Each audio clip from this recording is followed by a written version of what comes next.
G'day Dons fans, Jonathan here and welcome back to Don the Stat. The wait is over after months of pre-season training, match simulation, rehab reports, all changes and more best shape of his life headlines than we can count. We're on the eve of Essendon's first practice match of 2026. We're joined tonight by a special guest and I guess there's no point building up the suspense given it's in the title of the show. But before we get to Rick, I'm joined by my co-host Ian Hume. Humey, how's things at your end? Jono, I can barely contain my excitement. Not only do we have one of our favourite Don the Stat guests on tonight, but we're also less than 24 hours away from seeing our first Dons game of the year.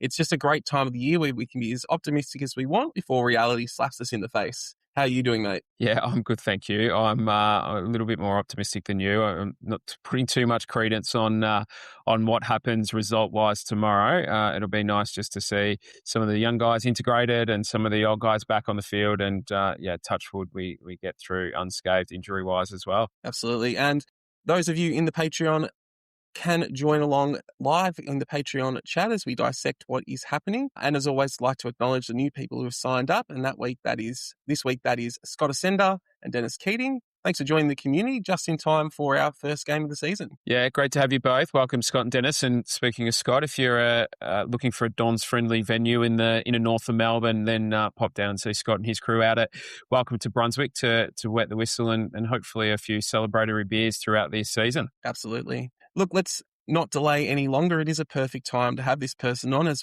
we are recording on the eve of Essendon's first practice match after months of pre-season training. Rubber is about to hit the road and what a great privilege it is to have the GOAT of all training watchers, the original and the best, the fifth Beatle of Don the Stat, the irrepressible Rick Edwards. Rick, thanks for joining us on the show once again.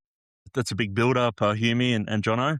But fortunately, I've been to more training sessions this pre-season than ever before, so I do have a lot of goodies in my bag to share. Yeah, we can't wait. And look, we spoke about our Patreon earlier, but speaking of that, your one is flying, Rick. It's been really great seeing how much that has grown in such a short time, and the amount of content you've been putting out is huge. How has it been going? Yeah, good on you, Humey. I think at the moment there's well over 1,000 high-resolution videos on the site. It's required a lot of hours. I've had to take a lot of time off my full-time job to go to Tulla and film content, but thankfully it's been well received. If any of my subscribers are listening, thank you so much for backing me. And also thanks to all the people who have helped me get the word out. So you and Jono have been great, and others like Scott McNeese and Patrick Ryan have also been very kind. No, you really do deserve it. I think we brought it up last time you were on the show when we were sort of discussing it as you were about to launch it, and you were quite nervous about doing it and putting yourself out there. But I was pretty confident that people would respond really positively, and as you say, they certainly have. Of course, if you want to sign up to Rick's Patreon, there will be a link in the description of this episode. If you haven't done so already, do yourself a favor and sign up for the best in the business. Before we do get into the main course of tonight's show, though, we do have a little entree. We introduced this running segment in our first episode of this year. But tonight we have the second nomination for this year's Damian Barrett Lifetime Achievement Award, which is for the worst Essendon takes that will happen this year. Another one has come to our attention. This one comes from former St Kilda Supremo Grant Thomas, who justified his belief that Zach Merritt is overrated because of his performance in the State of Origin game. This is a game, mind you, where Zach didn't get to play midfield due to the stacked nature of the Victorian side, and despite that, still managed to get 20 disposals, 2 goals, and 11 score involvements. It was quite honestly one of the most bizarre takes you would ever see from a man desperately clinging to relevancy. I know it's meant to be a media award, and Grant Thomas has been out of the regular media for close to a decade now, but I think this is a legacy nomination given just how bad a take it was. Yeah, this award's really actually getting some traction, which is quite amusing. I've been getting some text messages over the last couple of weeks from people who are taking great interest in it. We've had one nomination actually to present the award, which is quite amusing. Look, I'll put my hand up and say I actually have only seen bits and pieces of the game, so perhaps I'm a little bit unqualified it doesn't say much for any player to ever pull on the boots for Grant's club, given the premise of his comment was that Zach stands out only because, as a good player, only because he's in a poor team. So, I think by that definition, there'd be very few players that could be classified as good that have played for St Kilda. But yeah, I think if you're kicking 2 goals a game and 55% of your disposals as score involvements as a half forward, I reckon you've gone okay. And yeah, in terms of scoreboard impact, continues to, or showed in that game what he continues to do at Essendon on a regular basis, and that's have high worth disposals. So yeah, I think that's it's a good nomination there for Grant, and it could be one that's hard to beat. It's set an early pace. Indeed. All right, look, let's get stuck into the main course, the filet mignon. Rick, you've seen more pre-seasons than most, and as you said at the start of the show, you've seen more of this pre-season than any you have previously. How then would you rate this Essendon pre-season compared to the previous ones? I do recall this time last year you weren't overly impressed with what you were seeing.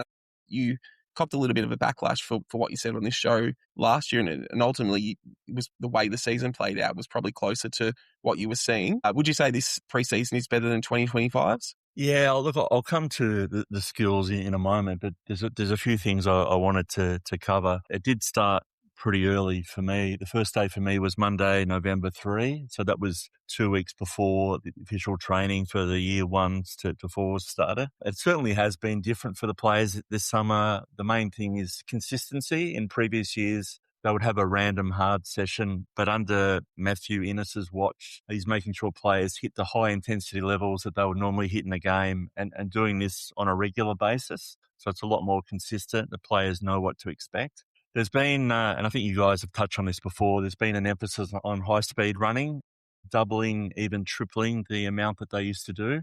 Also, an emphasis on tackling. I posted a clip of Redmond running down Archer May on December 12th, and that was sort of one of the early examples, sort of setting the tone there. The tackling's been great. In terms of the skills, they had a subpar session on Tuesday. Lots of kicks, not hitting the target. Jono's actually seen some of these clips. But look, I think overall the skills have been better this preseason compared to 12 months ago. A couple of other things. The coaches have been spending a lot of time one-on-one, deep in discussion with players, and people might say, well, that's not unusual. That's what coaches do with players, but it's at the level that I haven't seen before. So, it might be 5 or 7 minute conversations on the ground. So that really, to me, suggests that players are engaged and are buying in. Another thing this preseason is that we've seen iPads being used on the ground when players are having set shots for goal. So Caddy and Langford are two that have been using them. So they'll have their shot and then they'll go back and look on the iPad and see what their technique and whatever was like. The club also has a number of big screens inside the hangar, and these that they can actually zoom in on the hairs in a player's nose if they want to. And I believe that there are more of these sort of screens coming to the hangar. The last thing I wanted to talk about in terms of what's different is we've got a couple of coaches in which I think could make a difference. Of course, we've got Gary Rowan, who was a Sydney and Geelong player, of course, premiership in 2022. I talked to someone on my Patreon who knows Gary pretty well and has followed him quite closely, and he said that the thing about Rowan is that his forward craft was almost as good as anyone in the AFL when he was going around, and his defensive efforts and his pressure were always fairly elite. So it wasn't Marty Gleeson that you were talking to, was it? No. Let's not talk about that. But so I think he could be a good acquisition. And of course, the other one is Toby McLean, who won a premiership in 2016 with the Bulldogs, and he's doing sort of a development and a welfare role with the first to third year players. But he just turned 30 a couple of weeks ago, so I think that's good. He's sort of closer to the age of a lot of our players. But both these blokes have tasted premiership success, come from clubs that regularly play in finals. So I think, even though it hasn't got much fanfare or anything, I think the appointment of these two will help us. Yeah, so there's been, when you put it all together, there's been quite a few changes. So overall then, would you say it's better than last year?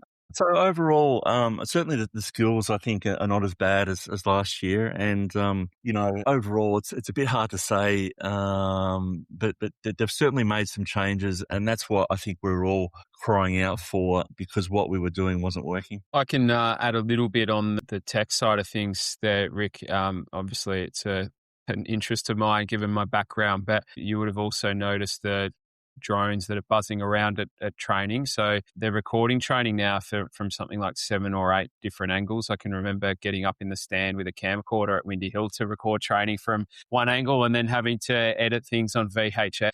Yeah, now they're recording from a drone. That footage is going from multiple angles straight into the cloud and then straight out onto the ground into those devices that they've got there. So for the coaches to be able to give real-time feedback, whether it's on positioning or mechanics or otherwise, is a really powerful tool and something that I guess that sort of started actually 2 years ago, that investment in tech to aid the coaches in the football department. So I guess the promise of the new board and the new executive a couple of years ago was to make football a priority and reinvest in football, and technology certainly played a big role in it. So glad to see you're noticing that as well. Indeed. I guess because of all the injuries last year, we never really got to see a consistent game plan in the senior side through 2025. I know the game plan and how people think Essendon are going to play or should play going forward is a real big concern of the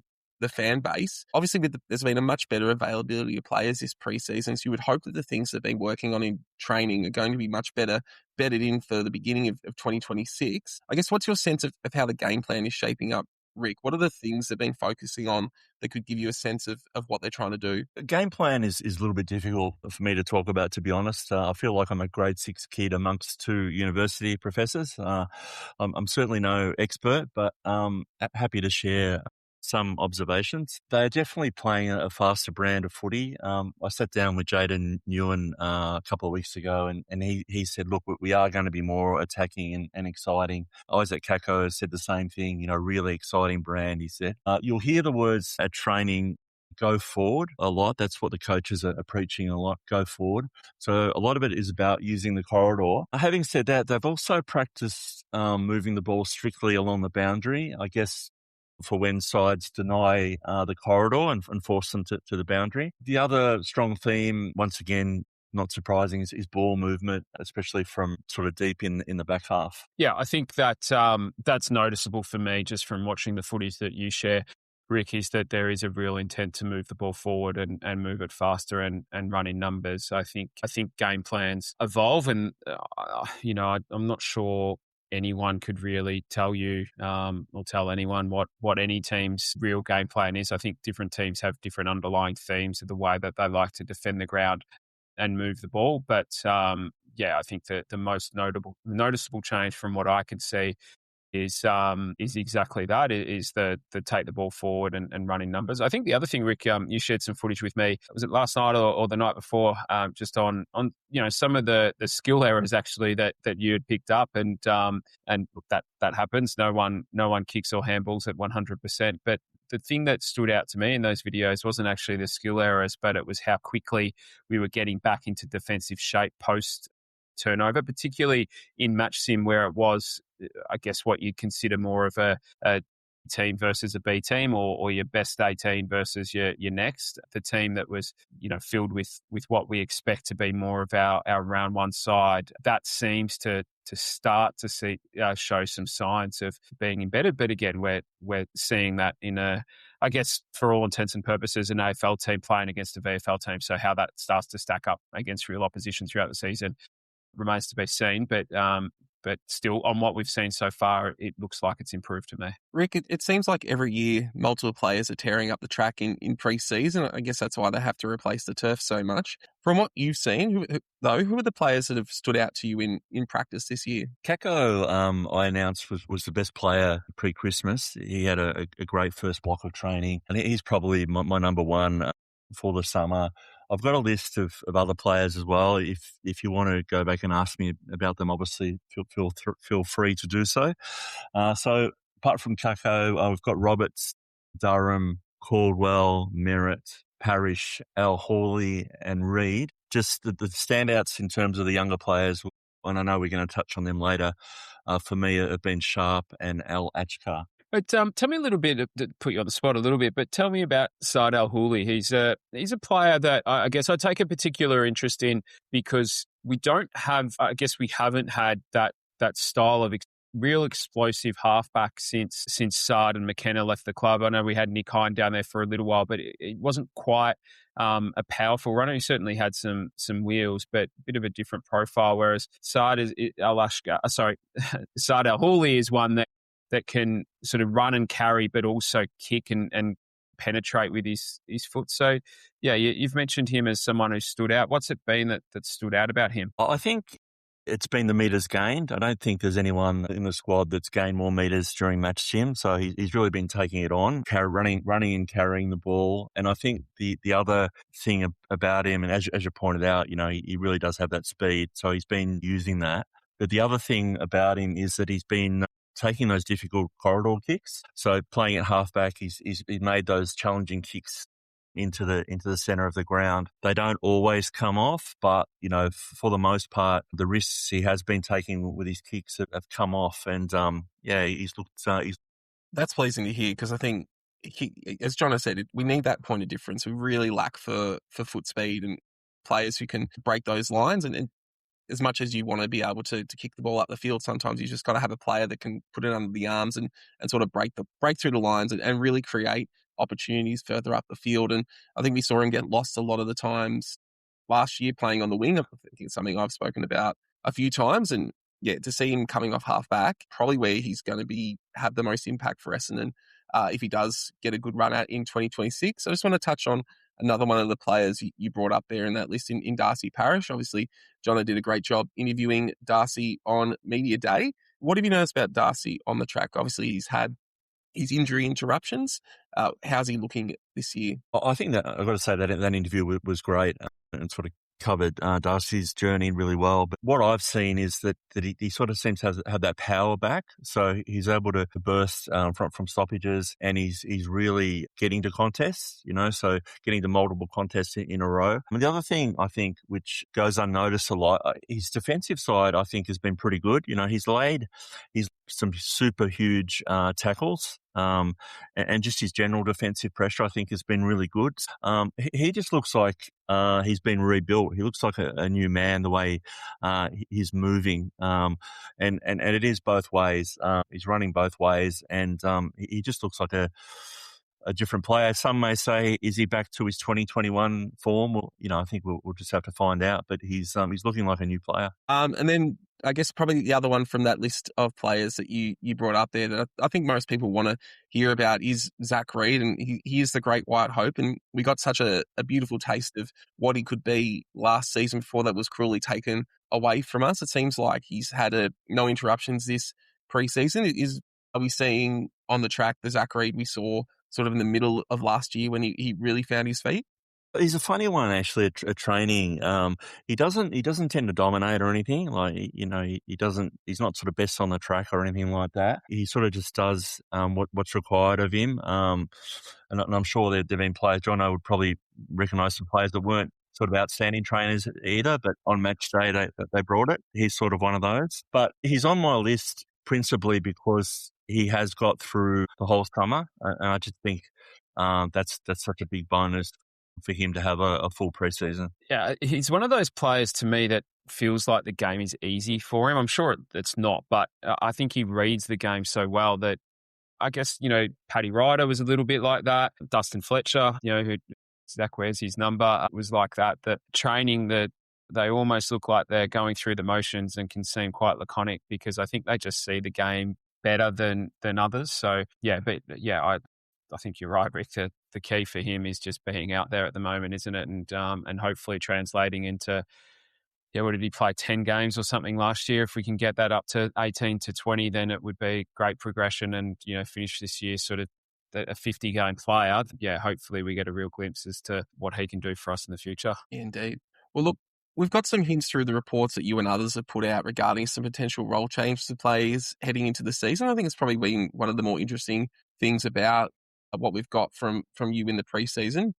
And there's two real standout ones to discuss first, and then we'll consider some other ones. Although, we are a day away from the practice game, and we'll probably get a better sense of how much of it is just having a taste of something at training versus something that they actually see as being, sort of the thing that they'll start the year with. I think if we go last year, I think you might have spoken about Redmond attending some centre bounce work, and we did see that for the first quarter of that Hawthorn game, and it lasted the exact first quarter of that Hawthorn game before it was binned for the rest of the year. So we'll have to see how long these ones last. But let's start with Don the Stat's own Xavier Duursma, another one of Jono's fantastic interviews. He did a great job in that interview talking about the role he's playing in pre-season as a half forward, more than his traditional wing spot. And for those who have seen it, you may have noticed in the Brad Scott video the club put out with the day of the life of Brad Scott, Brad was sitting in a meeting with the forward group and Xavier was in there. So I think that might be another hint that what we've seen in the pre-season with Xavier playing off the half forward line is more than just giving something a go. It looks like something they're going to be really going with in this season. What have you seen from him in the match he's played as a half forward? And do you think, as I said, do you think that's going to be his main role in 2026? Yeah, I think it was sort of, I'm not sure that he was doing any forward group stuff before Christmas. It seemed to be a January thing, and he's been playing consistently sort of half forward in the match sim, and he's been doing a good job. He seems to just sort of bob up, and he's almost a certainty for a couple of goals each session, so he's just got that knack of being in the right spot, and he's really most of his goals come from marks on the lead or overhead marks with a little bit of pressure on. So yeah, he's very handy, and as I said, he's been pretty consistent with his goal kicking. Yeah, I think he said in my conversation with him that it had only been the last couple of weeks at the time that he'd been training forward. So it's definitely a 2026 the post-Christmas thing. But yeah, I think it's where he'll start the game or play the lion's share of the game tomorrow. The thing I'm most excited about is that half forward position is so structurally important these days, and they're really big parts of that transition, both offensively and defensively. And I think we've seen from Xavier on the wing, he's really good in that transition role on the wing. Obviously, the role is going to be a little bit different in the half forward spot, but given that he's shown he can be disciplined enough to play that on the wing, I expect him to be able to play a similar level of transition role on the half forward line, even if it does take him, a couple of games to really understand what it is. And there might be some awkward moments with Xavier as he sort of gets his idea or his head around the role, but he seems to be the sort of player that's going to be able to play that really critical structural role as a half forward. Yeah, I think he'll adjust pretty quickly, mate. I think he's someone with a high footy IQ is the term that gets thrown around a lot these days. So I think he'll adjust really well. I think the difference with him there's lots of differences between him and some of the other players that we've tried across that high half forward role in recent years. But one of the things that he has that few do is he's a genuine goal threat the other way. So it's sort of one thing to be a hard running, be able to work up and back. And that's really important in the role. The string that, and sort of pardon the pun here, but the string that Xavier has to his bow that others who play that position well over the competition don't, is that he is a genuine goal threat when he gets to the inside 50 and he can get goals in different ways. He can get on a lead and get you, because he's pretty quick off the mark. He can get you overhead because he is a really good jumper and marks the ball at its highest point. But he's also good at ground level and in and around stoppages. So he can sort of get goals in 3 or 4 different ways. You complement that with his ability to read the game and his ability to sort of run all day and get up and back. Then, yeah, he could be a really dangerous structural prospect in that role, but also a really big scoreboard threat too. Yeah. The next one that we know about seems to be a realistic option, has been a little bit of a surprise, but it is seeing Archie Roberts go into the midfield. As I sort of said, sometimes you'll see players have to play midfield time in intra-club games because you've got to basically fill 2 teams and you have to have players that play there and rotate through. So you often see the depth of midfielders really balloon out in pre-season, and then some of them won't go into the midfield for the entirety of the regular season. But from all reports, Archie has really shown a lot in this position. I guess from your point of view, Rick, what has he demonstrated? And do you think Archie Roberts, the midfielder, is a legitimate prospect in 2026? Yeah, I'm very big on Archie in the midfield. I think he just offers a point of difference. He's a left footer in a midfield where we've got all these right footers, Durham, Caldwell, Sharp, Sardis. So he sort of brings something different to the table. And he I'm going to throw up a couple of comparisons. Bontempelli and Heppel, just in terms of them having time in traffic, in congestion. He just has this knack when there's a lot of congestion of being able to find his way through it. And he's probably a little bit quicker than people think. And certainly one of the things that he needs to work on is sometimes his disposal. And over the summer, he's kicked it pretty well to the forwards when he has been playing in midfield. So I like him because he's something a little bit different. I think, a lot to be said about the investment we've made in development resources over the last couple of years to see the progression of a player like Archie. And I think that the question mark now for a lot of Essendon fans will be who's next and how many of them have we got? We've invested in the draft the last couple of years. And if we can uncover, 2 or 3 more Archie Roberts this year in terms of that level of progression, and Archie himself goes to another level, then, all of a sudden we're starting to build a really strong team. We did see him go into the midfield at the end of last year, didn't we? In the second half of the last 2 games last year, he attended 16 centre bounces across those 2 games. So he had a bit of a taste of it. And I guess he's another example for me of the silver lining to come out of the injuries last year. He probably would have played most games at halfback anyway. He was in the team before the injuries did sort of come on. It gave him a taste of what playing as an AFL midfielder was like, and it allowed him to know what that's about to then take into this preseason. And seemingly helped him to add another dimension to his game. I agree with your comment, Rick, about his disposal. Probably more, for me, decision-making. He's got that. I guess the best example is one of the things that has frustrated Essendon fans with Andrew McGrath has been that dump kick under pressure. He has that a little bit in some of the match sim. We've seen him sort of kick from the back of the centre square to the top of the centre square and put the ball in a really dangerous and vulnerable position from a turnover perspective. He can kick a little bit around the corner to sort of no one. So if he can tidy that up, which is only going to come with experience, I think I certainly forget at times that he's only played 25-ish games of senior footy. So if he tidies that up, then all the attributes that you just described, Rick, I think make him a really dangerous midfield prospect. Well, those are the main 2 that I wanted to bring up. Is there anyone else that we've seen in different roles in the preseason, Rick? Yeah, so there's certainly Jackson Pryor, and I know you guys have touched on him in one of your recent episodes, moving up to the wing, and he's also talking about kicking goals consistently in match sim. He seems to kick goals every time we have match sim. So that's been an interesting one. The other one, which is more recent, is Angus Clark playing in the forward line. Most of the summer, he seemed to sort of find it hard to find himself a role in the back line. Maybe that's in part due to Jacob Farrow coming in. But they've shifted him forward, and I think he had about 3 shots at goal last Friday. Yeah, we know from his debut that he can find the goals, and obviously that was coming off the wing. And again, if Duursma does move forward off the wing into that half forward role, that wing spot that we all sort of inked in as Fiorini and Duursma's as the main 2 suddenly becomes open. You touched on Pryor there as an option, and Clark's probably one of the other ones that we write up there with that. Well, look, I think the thing people most enjoy hearing about in these episodes is the new recruits, obviously, because they haven't really had a good chance to look at them before the season itself starts and what they've been showing on the track. So let's give the people what they want. We'll start with one of the players I just mentioned in Brayden Fiorini, the one player we got through the trade and free agency period. He's clearly been brought in for a specific role to be a winger and has already shown impressive enough character to be elevated straight into the leadership group. I guess, what have you seen from Brayden this preseason that's so impressed his teammates that they've made him one of their leaders? He's pretty much as advertised on the Amazon website. He runs really hard.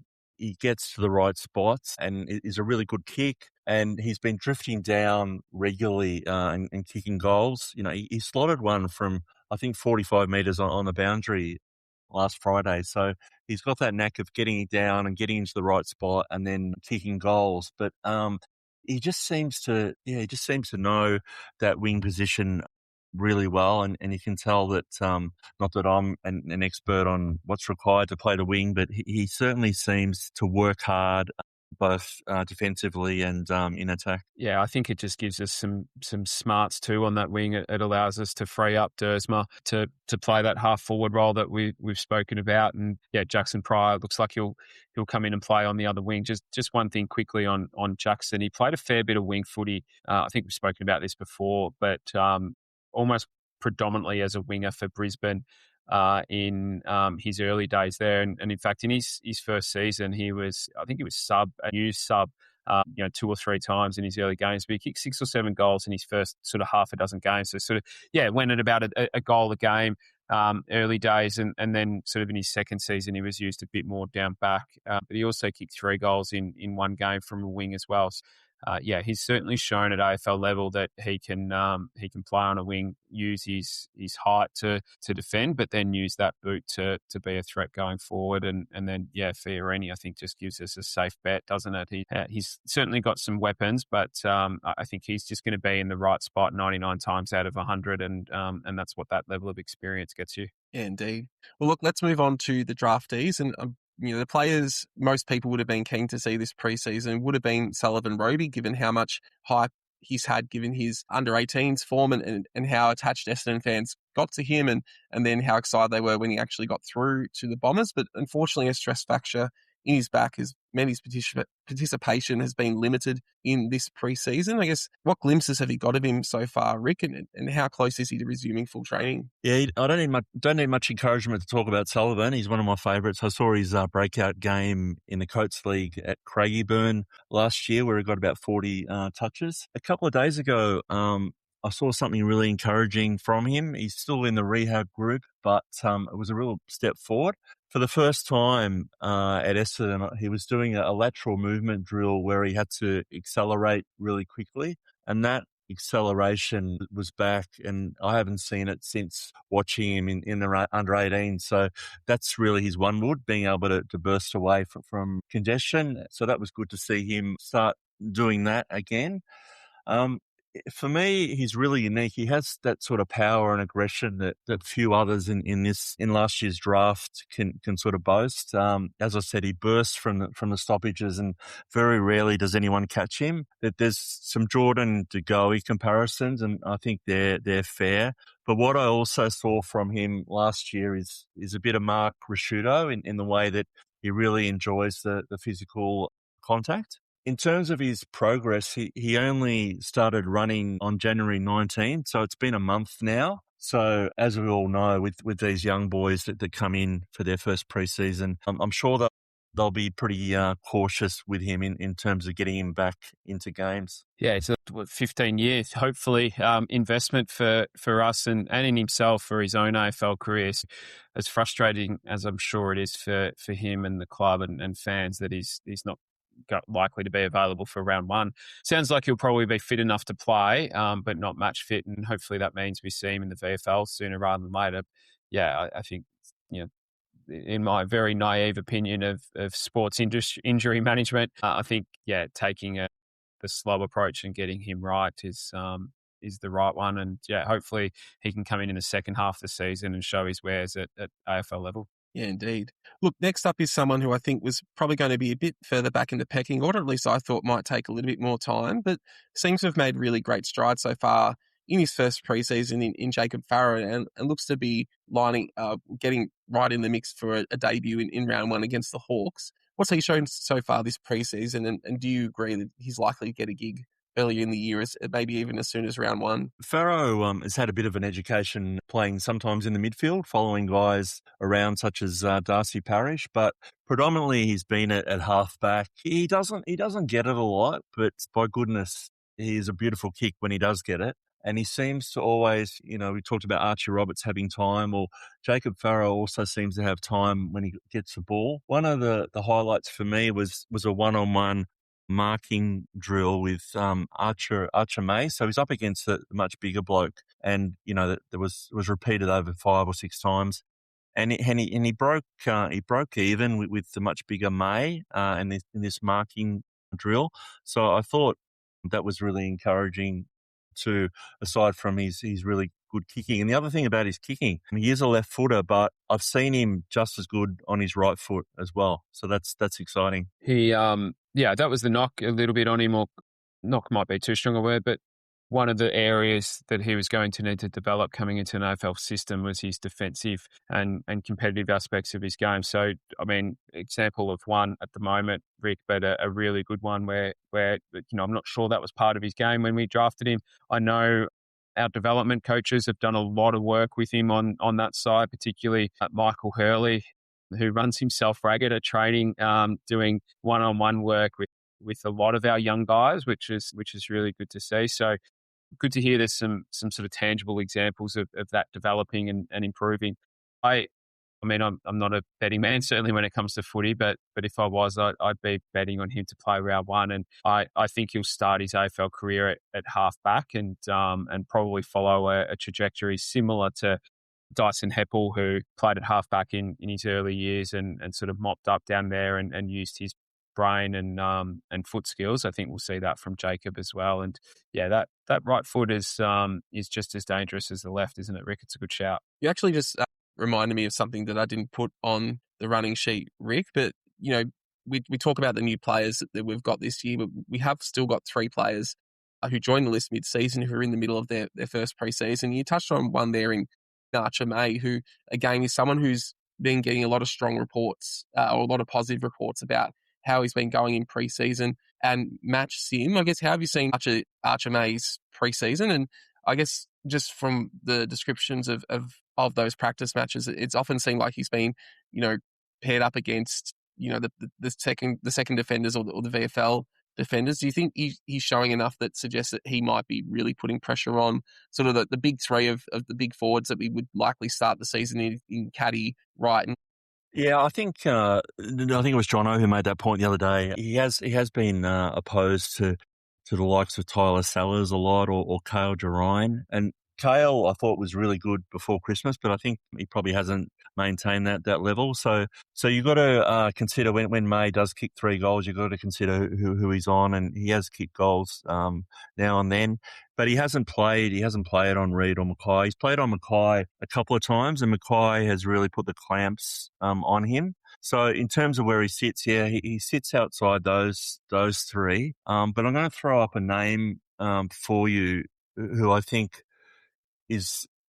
should be ahead of May and ahead of McMahon as well, and that guy is Tom Edwards. I really liked what I saw from him last or 12 months ago. So I think once he's right and he's not far away, that he might jump in front of those 2. Yeah.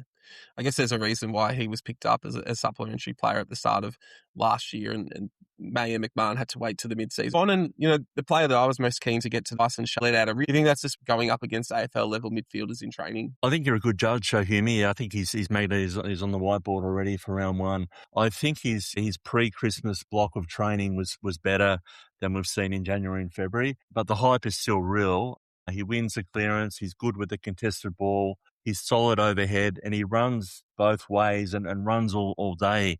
He really loves the defensive stuff. He's laid probably 3 or 4 of the best tackles this summer. I also have one sharp anecdote from training if you want to hear it. There was a drill where they were moving the ball from one end of the ground to the other, and there was about 2 or 3 consecutive bad disposals. So the next thing that I hear is actually Sharp yelling out, "Come on, boys, let's get it right." So already at 18, he's feeling comfortable enough to show some leadership at the club. Yeah, that's awesome. I think leadership was a thing that was something about his game that was held in high regard, wasn't it, pre-draft? So I think for him to be able to come in and do that in pre-season, number one, says a lot about him, but probably also about the empowerment that young players now have in driving our group forward, that he feels comfortable in making that. He's in my round 1 team, Hume, as you know, and I think he's got an important role to play in that round 1 game, both as adding some size to that midfield against, a couple of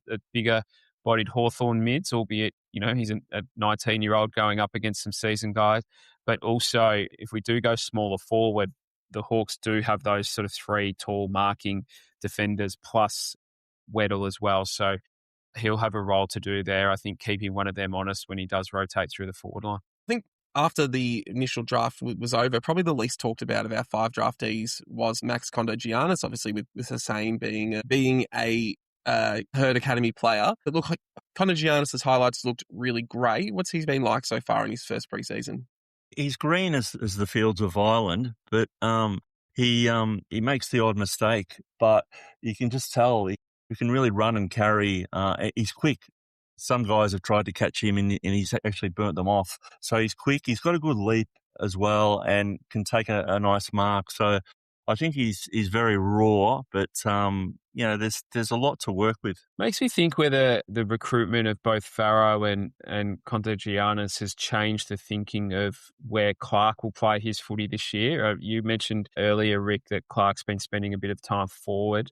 We saw last year, Jimmy, we spoke at length about the role that he played on Rowell Rowell and Anderson, mostly Rowell at stoppages in the Gold Coast game at Marvel, where he sort of came in from the wing and defended. So I wonder if part of the thinking now is that, throw in Saad Al-Houli, who you mentioned up top, Rick, has had a really good preseason, that maybe there are some attacking threats there that have a skill set that Clark doesn't quite have. Clark's a neat kick. He's a good kick and makes some, good decisions more often than not, but not necessarily an explosive player. So, I wonder whether we might see Clark develop his game more as a mid forward because, there's some guys there that we've recruited recently that have some strings that he doesn't.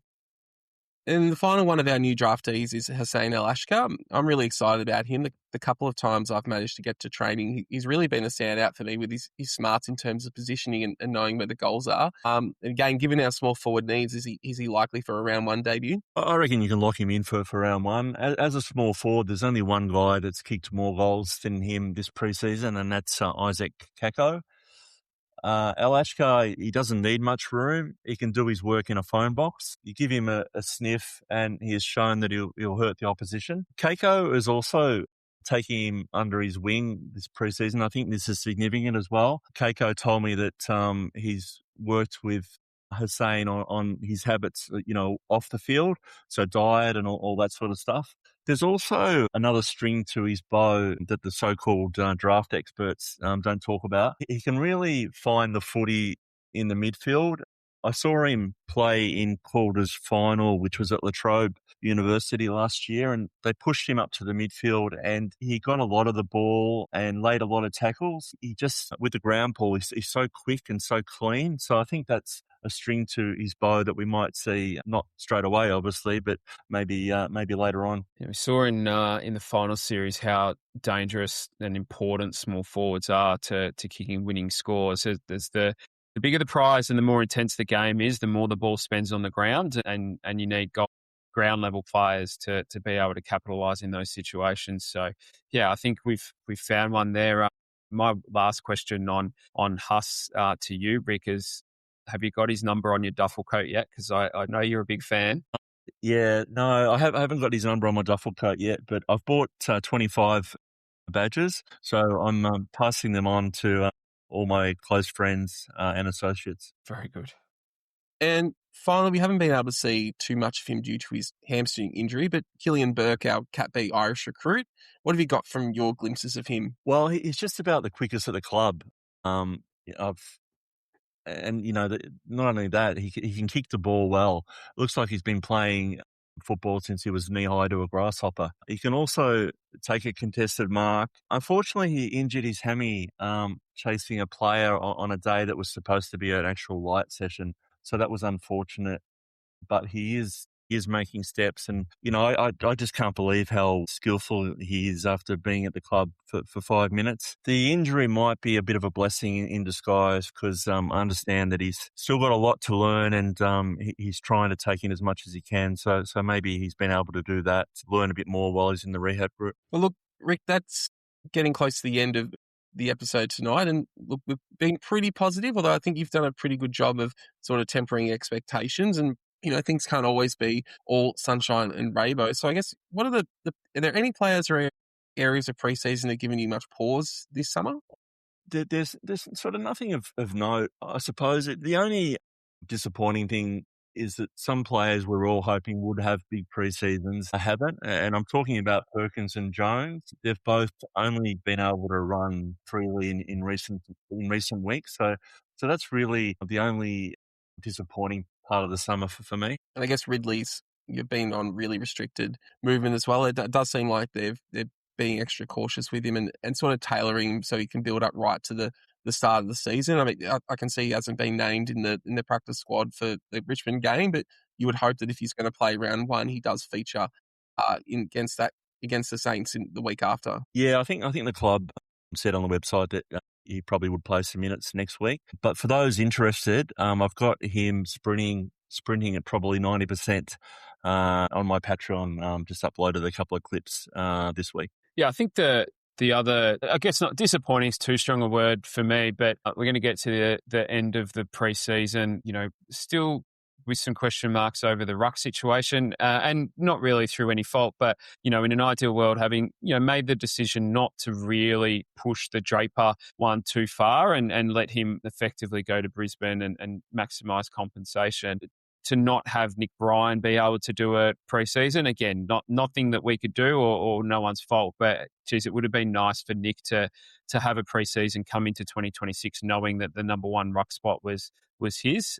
So that's a little bit of negative, but I think the other one is just our forward mix and what that looks like. We've made the Duursma decision relatively late in the preseason. Now Roberts is moving into the moving into the midfield group. So I think what that shows is just that the coaches still aren't quite sure what our best mix looks like, and that's probably natural for a club with as many young players as we have on the list, that you're going to need to tweak some things, and as you learn about a player and expose them to different things, you change your mind on things. And that, I think that's perfectly natural. I guess the tempering of it is that what does that mean for wins and losses this year when you're still experimenting with what your sort of best 18 or your best team looks like this late in pre-season? Yeah.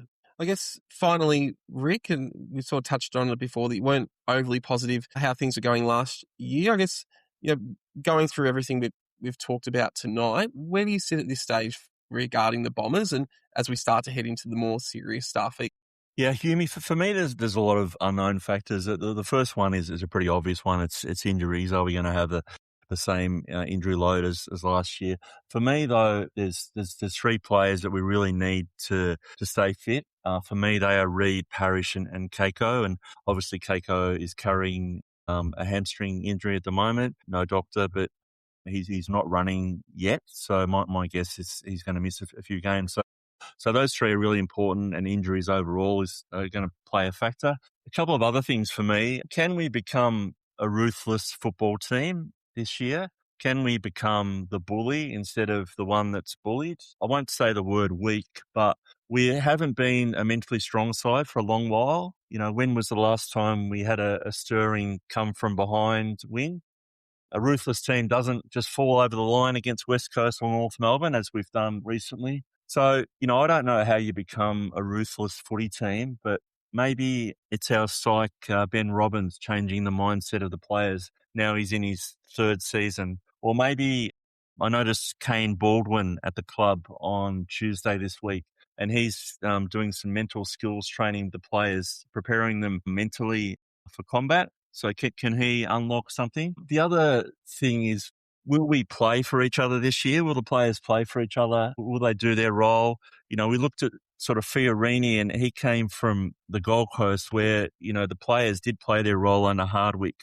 He might find it different here at Essendon. So we've got to have our players playing their roles. And for me, the last factor that's going to decide how we're going to go this year is, will those players in the mid-20s emerge as leaders and even elite players? Harry Jones turns 25 this month. Caldwell is 25. Durham turns 25 in July, and Reid turns 24 next month.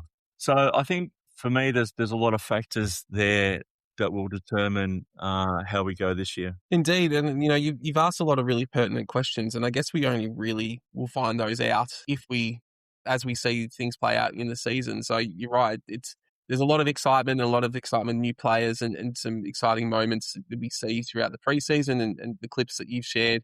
Another great caddy, Mark.